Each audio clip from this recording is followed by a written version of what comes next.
Ay, sabi ni Esnir. Mga teaser yun for next single, Flames. Flames ang next single. Ay. I like how they're taking a firm stand as an LGBT ally in a predominantly Catholic country like the Philippines na sobrang religious natin. Be my first love.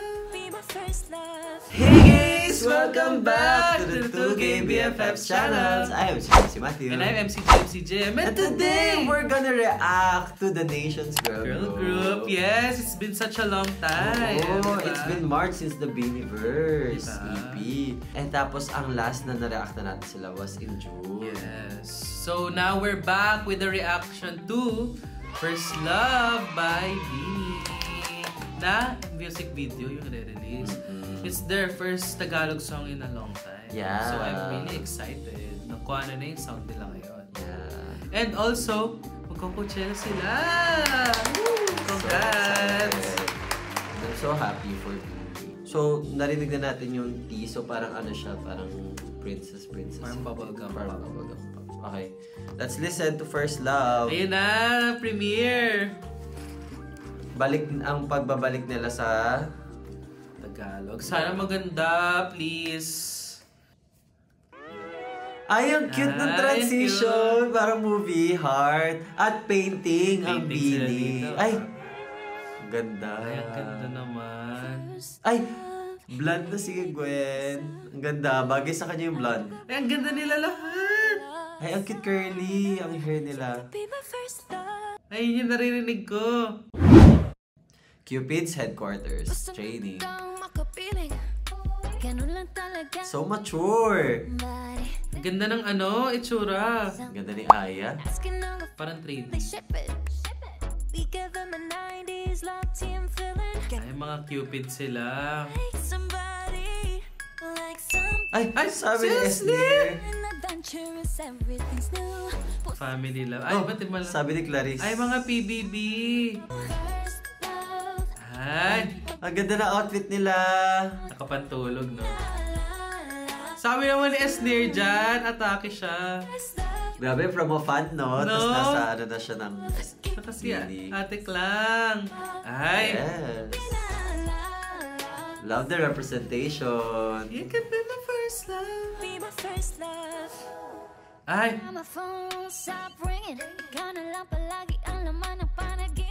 Ang ganda ni Sheena. Ay, pa. pang-Beanie member din siya. Ay, Pak si Beanie Esnir. Ay! Daddy pala ang gusto ni Ako. Ay! Ay, tinamaan sila ng ang pag-ibig. cute ng step. I wonder kung si Ay, Sheena ang din ang ganda. gumawa nito. Ang ganda ni Maloy. My first love. Ay, akala ko. Cute! Ay, yun sabi. You can be my first love. Ay! Ay! Self-love yung kanya. Kasi sa salamin siya nakatingin. Uy, ang ganda ng boses nila, ha? It's so Cute. back. Family love. Friendship. Iba't ibang love, no?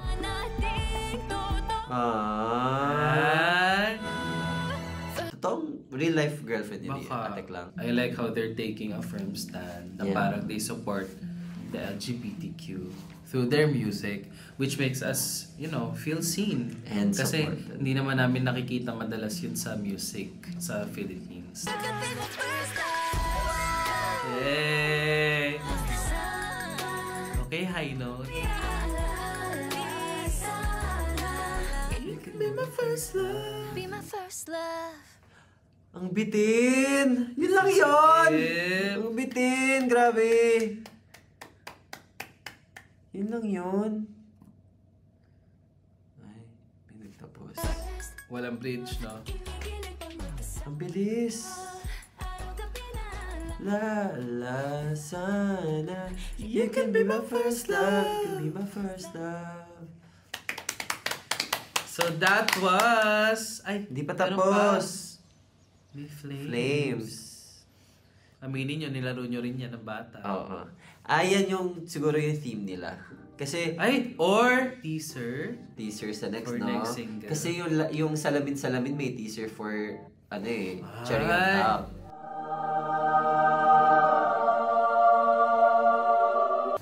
Mga teaser yun for next single, Flames. Flames ang no? next single. So ayun. Ang bitin! Sobrang bitin. Nabitin ka? Oo, nabitin ako. Sa akin okay lang. Okay lang. Oo. What are your thoughts? Ako, yung thoughts ko, I'm so happy na nagbabalik na sila sa Tagalog na song.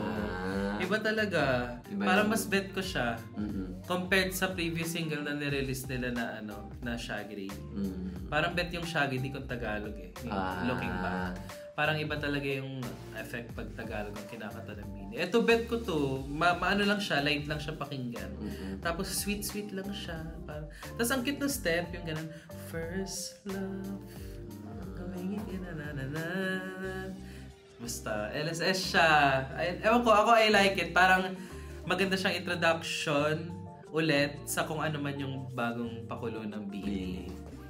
Ako, nabitin ako ng sobra. Pero, nagagets ko na parang nag-stray out. Na-bubblegum pop pa rin siya. But it's a very mature sound for Bini. Kasi, you can't do the same thing over and over again. And I like na nag-mature sila. Pero, nasimplihan ako ng sobra sa kanta. I don't think I would listen to it again. Pero, I think it would grow on me. Kasi, ganun ang effect ng mga kanta. But, yeah, the visuals, ang ganda, maganda. Parang naalala ko dito, na-miss ko yung may storyline concept sila. Naalala ko yung lagi na may teddy bear, ganyan.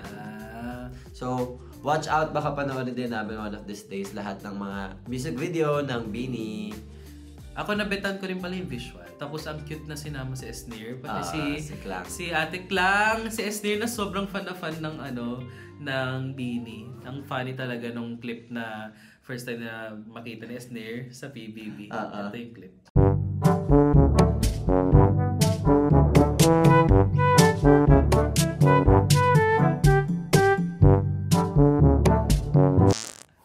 Funny talaga siya.